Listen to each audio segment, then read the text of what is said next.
Hi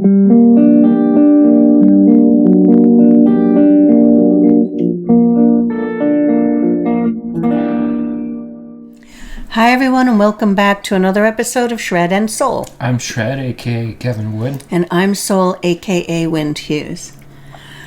Today is going to be, what would you say, an easy day. We had a very busy week.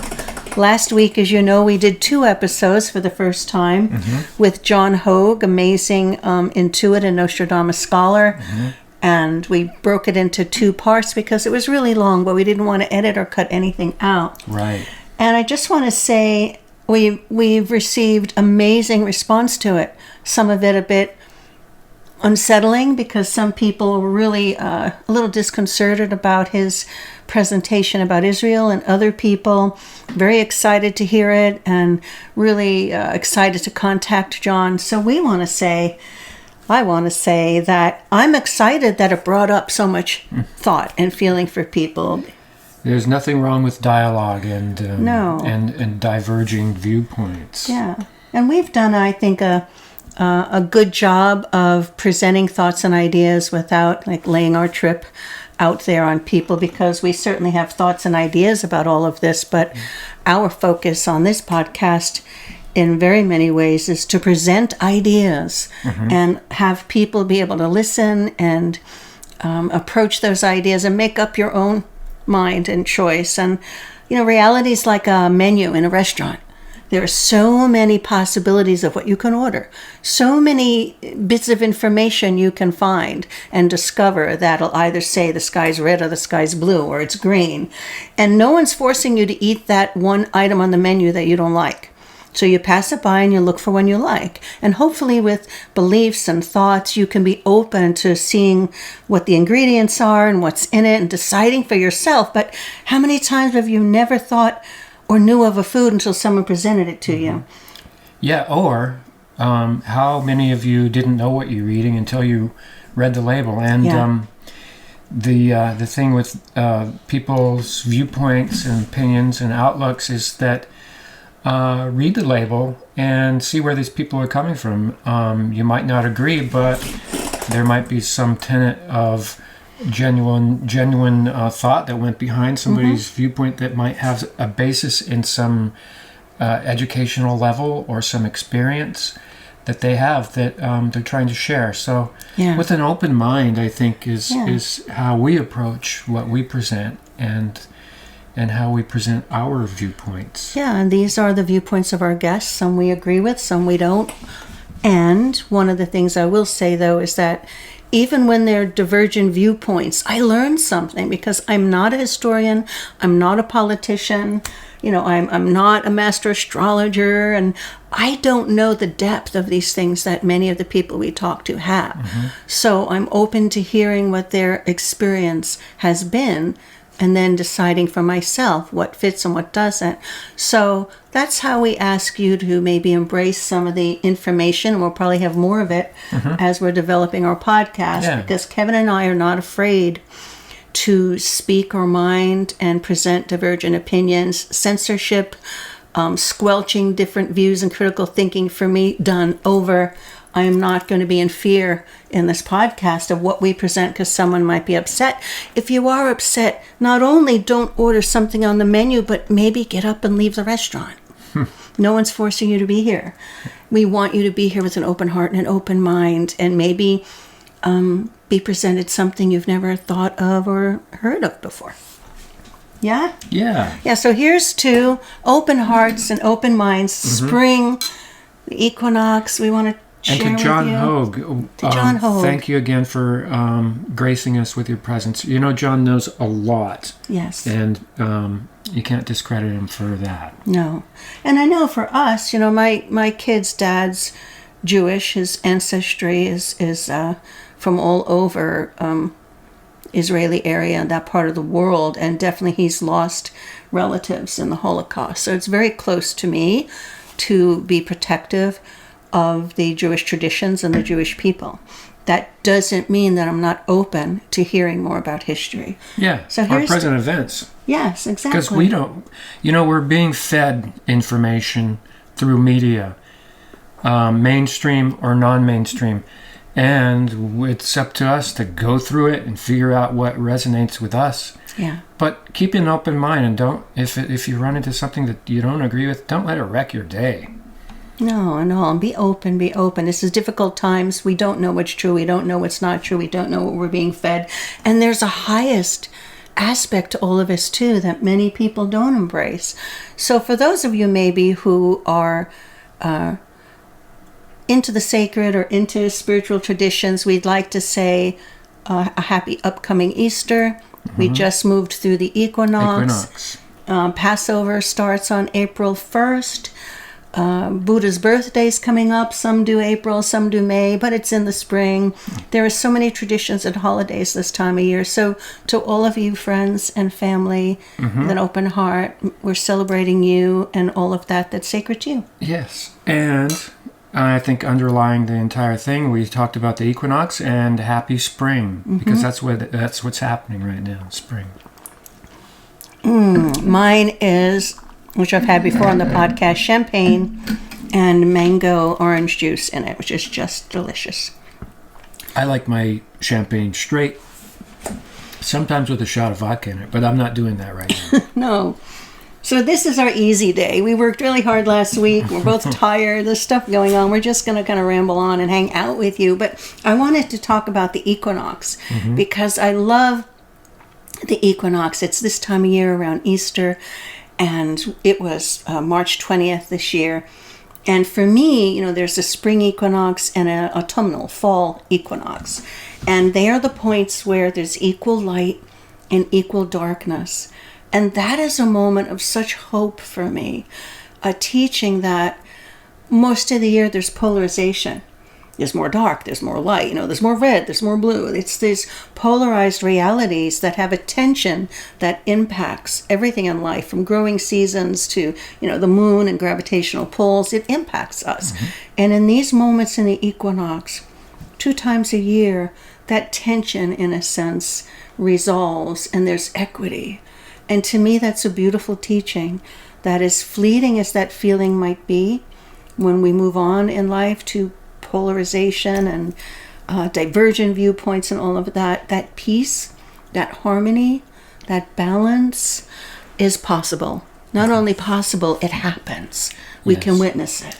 You witness it in the present moment when everything is still and you can experience that moment, then you can truly feel the power of the equinox and how it all balances out.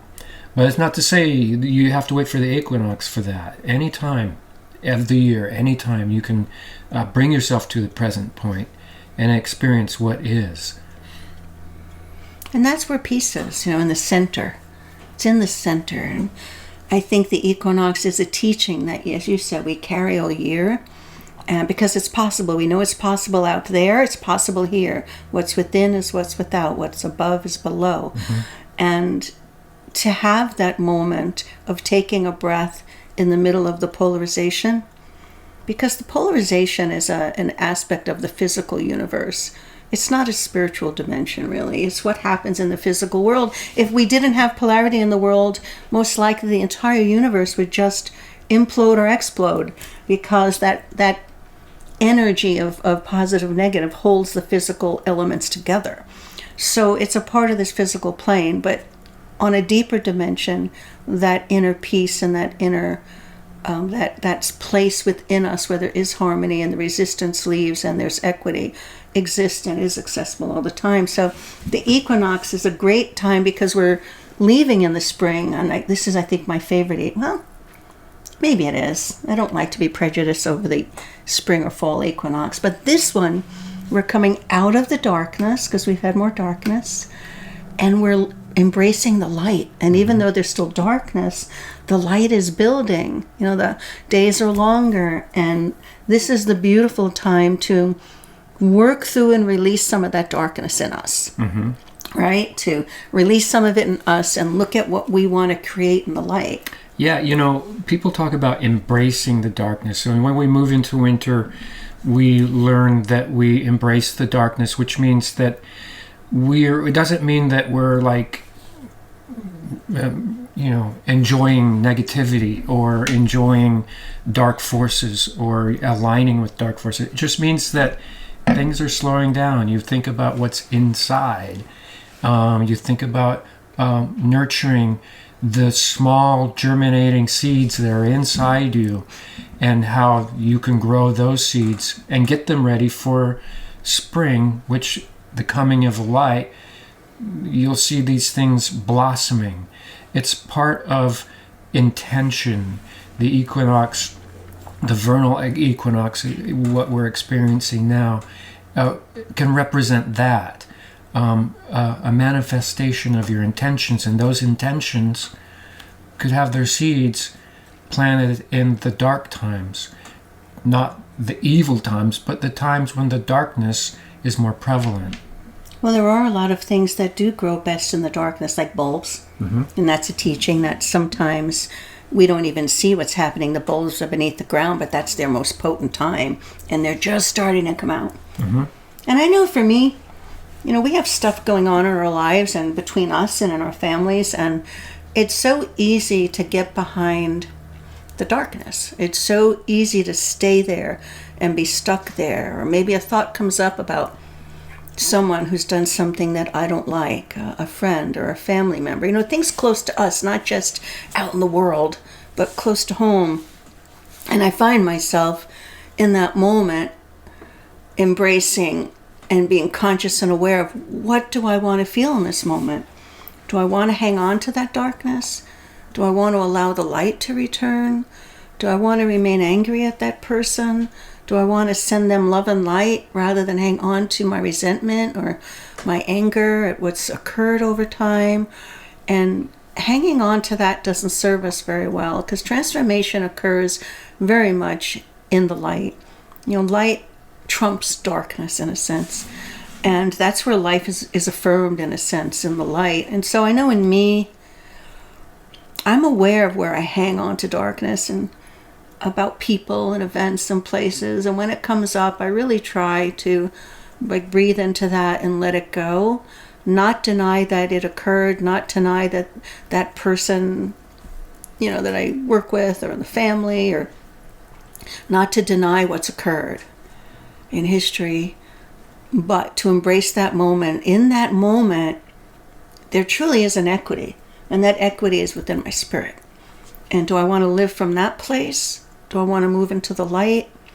Can I forgive? Doesn't mean agree or let go of. It means forgive and go forward into the light. Forgive someone, something, some event. It's humanity, because we're imperfect. None of us are perfect. We screw up all the time. And yet somehow we have to move forward. So the equinox to me is an amazing teacher in so many ways. Yeah. I don't know, how do you handle letting go of the things from your past, the dark spots? And well, I think that regardless of the time of year, you can break away from negative thoughts or harmful memories or traumatic experiences by enjoying the present moment. And that's a practice to be cultivated, in that it sets you free.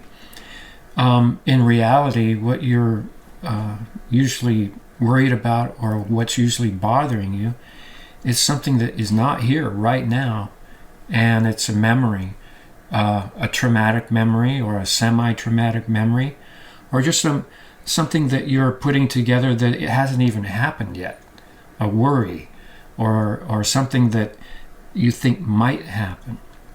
So cultivating. You don't do that, do you? No. Hardly ever. And as I grow older, I see the value in that more clearly, and so that's something that you can take with you any time of the year. It just happens to be a time now where it's very apparent that more light is coming. The flowers are blossoming. The animals are stirring. We have spring and spring fever and things like new love for the kids out there, and new appreciation of love for us veterans, and not veterans of war or anything, but people who've been together for a long time. we try to bring new growth and new light into our relationships during this time, as we do all year long. But this is more poignant, I think, in that the season is aligned for that kind of thing, right? Yeah, very much so. And sometimes the darkness, like with the bulbs, does give protection. Things are underground, they're stirring. Gives protection and allows things to build and be nurtured before they come up, break through the dirt. Very much an exciting time. So I want it to be exciting for everyone, and especially now when we're in a war. We're in a crazy war, regardless of which side of the fence you want to be on. Be on whatever side of the fence, straddle the fence, doesn't matter to me. It's all part of the same teachings of polarity and tension, and the true answer is in the center, not in either one of those. Though, in the darker times, it's very challenging to see the suffering. I remember a time when, the Vietnam War and back in the 60s period where, I was always, and I still am, completely anti-war. I can't see any reason, period, to justify continuing suffering by being engaged in a battle over something that happened.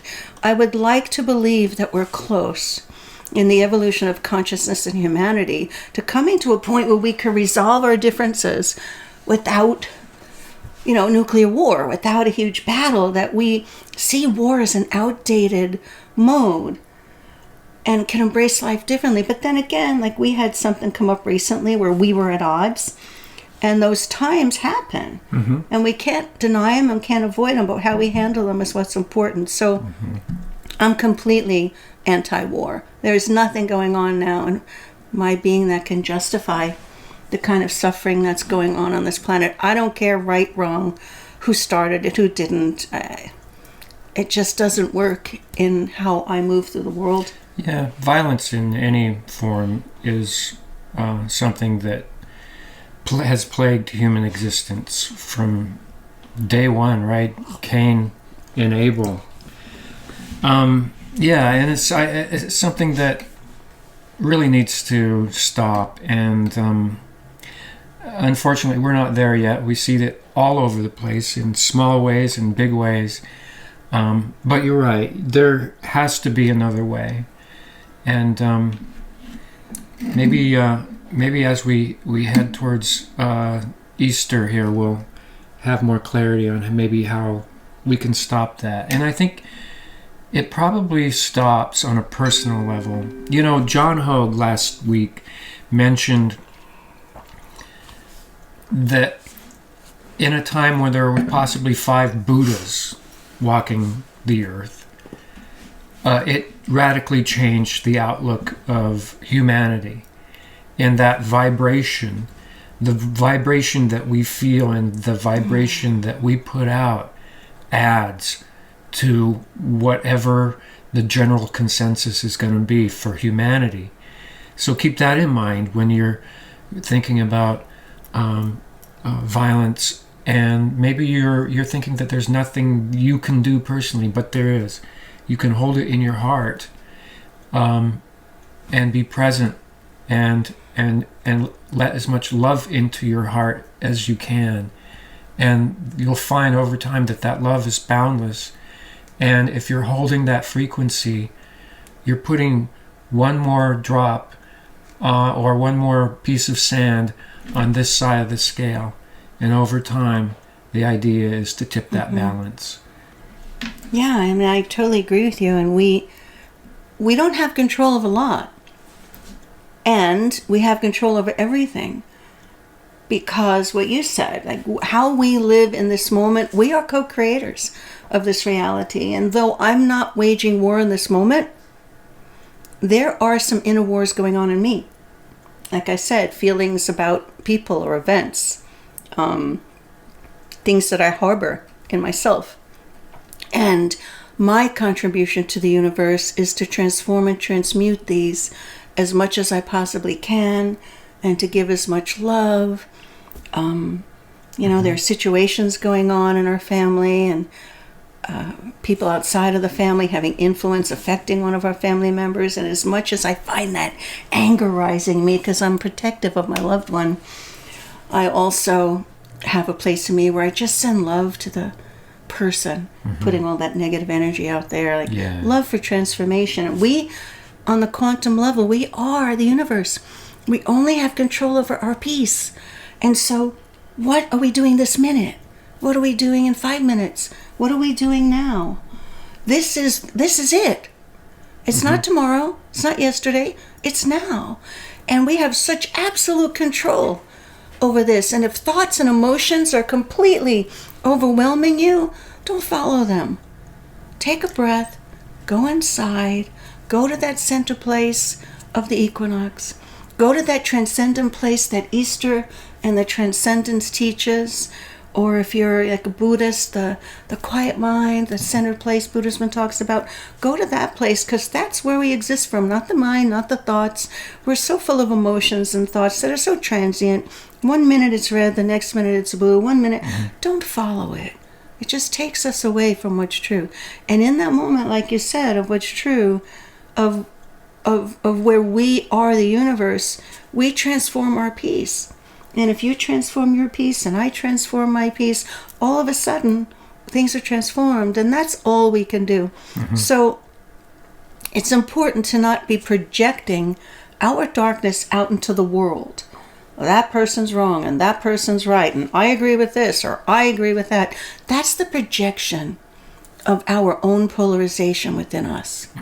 And the more we find ourselves attaching to a side, the more the universe is mirroring to us, we have some inner work to do.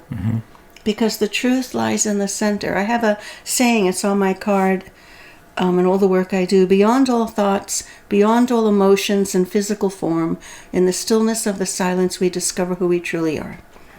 And that's what I'm saying, and that's what you're saying, right? Yeah, exactly. Yeah, it's something to think about when you get fired up about something, and you're going to create a situation where, you're fired up about it, but you're not doing much to heal the situation. Maybe there's an issue, though, you would disagree with. You can vote. If you're a citizen in a democratic country, you can vote. Well, that's an argument in and of itself, whether that vote even really matters anymore. Well, you can vote. It doesn't mean that your vote's going to be counted. or that the candidate isn't already selected. Yeah, it's crazy because you don't know. No. Nobody knows what's going on, and I think we're being led down the path of that somebody's put blindfolds on us all, and they're leading us right to the precipice. That's what it feels like sometimes. But there's always inner peace. You can grab some inner peace at any time. Sometimes it's easier said than done, but it's definitely possible. Well, here we are. April 5th is Easter, and what is Easter? It's that period. For me, I always embrace Easter as the holiday of the Christian faith. I was raised Catholic, that I really loved. I love Christmas, not because for me it's Christ's birthday. Most people know he was born in April. Well, but Easter is the resurrection. Easter is the resurrection, and to me, that's the most significant teaching. And the Bible says that Christ walked the earth 40 days after he was risen. And what that story of Christ's life says to me and teaches is there is a transcendent aspect in each of us, and that's what's real. His body may have been killed, his body passed, but the spirit, that deep inner sense of who we truly are, there's an aspect of us that continues and exists on a different dimension. And you can get as esoteric as you want about it, as you want, but the reality is, for me, it's about transcendence. And that transcendent place is the place that we can move mountains. Like you said, we can make change. So for me, Easter is about that, as well as the traditions of Easter that we followed, like Easter eggs and stuff. That was more about the spring equinox and the spring coming, which was about, like you said, planting seeds and life force and moving with the life force. Such a powerful time of year right now. Yeah, it is. I think it's fitting, too, that the celebration of Jesus' resurrection whether it happened in the spring or not, I don't know. No, his birth is known to not be in December. Yeah, but we're talking about Easter right now. Yeah, you mean you're doubting that it actually happened when they said it did? I don't know if it did or not, but it might have. But it's a fitting place to celebrate that, because it is a transformation, and it's a wonderful story too. It's something that I think people can relate to, no matter what their level of beliefs are about that and what it might mean. It's kind of a universal good feeling. It's like Christmas. Christmas has that universal good feeling too, and we celebrate Jesus' birth on that day. It's almost like, like you said, it's up for debate whether he was born in the spring or the winter. If it was spring, I think maybe spring is getting a little crowded with Jesus holidays. We need to spread them out over the year. Yeah, I think that's what they ultimately did. Yeah, probably. Yeah. To spring. So yeah, we're just rambling on today because we're tired from last week and we have a lot of work to do, and just thought we'd share where we are. And we're going to family on Easter, and as well as this was Ramadan for our Muslim brothers and sisters. And you know what? Speaking of Ramadan, let me see if it's here. Talk about divergent viewpoints. This is the Quran. And when I was in Egypt, and you can see I have notes, it's a beautiful version because one side of the page is in Arabic and the other side's in English. Too bad I don't read Arabic. To me, when I heard Arabic spoken in a country that's in Egypt, it's such a beautiful language. It has very few consonants. It rolls, just like the writing of it. It rolls. It's beautiful. I got a copy of the Quran there because I didn't want, like a Harper and Row, is that the name of the publishing company? Like I didn't want a version from here. I wanted one from the Middle East. And I got it because I heard so much, post 9/11 and that period of what's going on in the world. And I wanted to read it myself, which I've not read a lot of it, because just as with the Bible, the print is small and there's so much. But reading the Quran, and people made fun of me for bringing this home, but besides my spices, it's one of the and the piece of the pyramid temples, it's one of my most cherished belongings, because I've learned so much from reading the Quran directly, not reading other people's opinion of it. But there were things that I heard were in there, and I thought, no way are they in there. No, they're in there. And there are things people don't talk about. This is Christian based. Most people don't know that the Quran very much supports Christ and Christ's teachings. Now, do they believe that Christ is the manifestation of God in human form? In a sense, yeah, in that he was a beautiful philosopher and a spiritual leader. But they don't embrace it in the same way that maybe evangelical Christian would. Yeah. And Muhammad was their teacher. But I would suggest you go out and get a copy of this and read it, because education's amazing. You get such a sense of familiarity with who these people are that are Muslims. It's the fastest growing religion on the planet right now. A good portion of the planet's Muslim. And there's a reason why. It's not because terrorists are infiltrating the countries. There's a lot of beauty in the Muslim traditions. But there are some things in there that are kind of scary and frightening if you're an infidel. But then again, there are things in the Bible that are.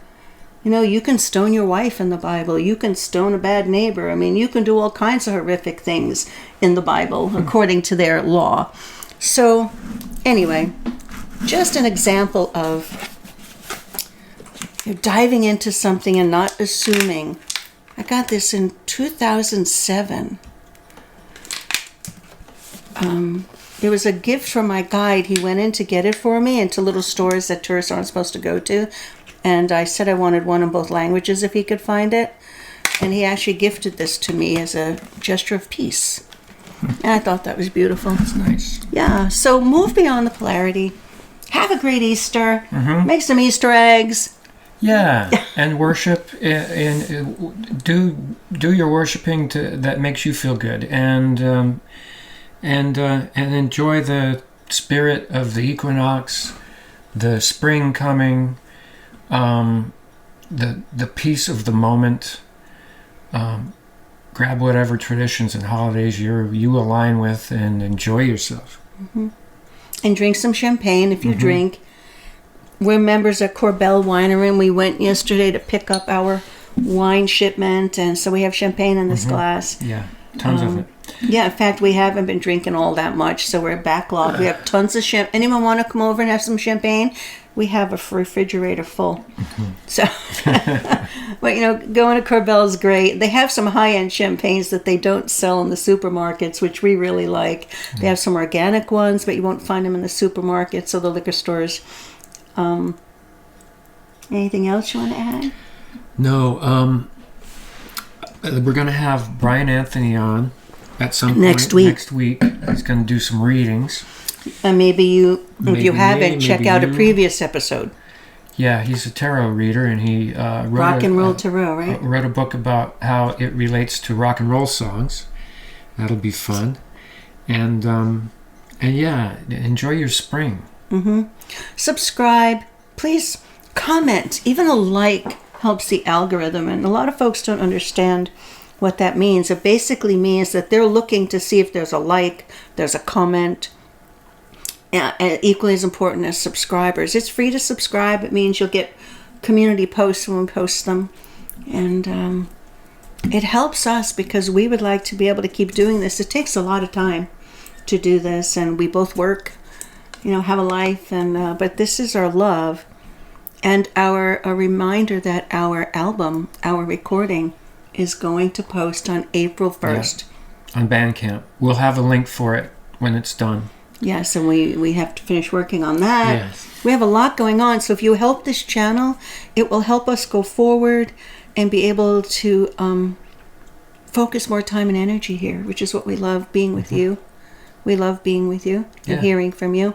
You can reach us at shredandsoul@gmail.com. Follow us on X, Facebook. You can follow Kevin at... What's your Facebook page? And I don't know. It's Kevin Wood.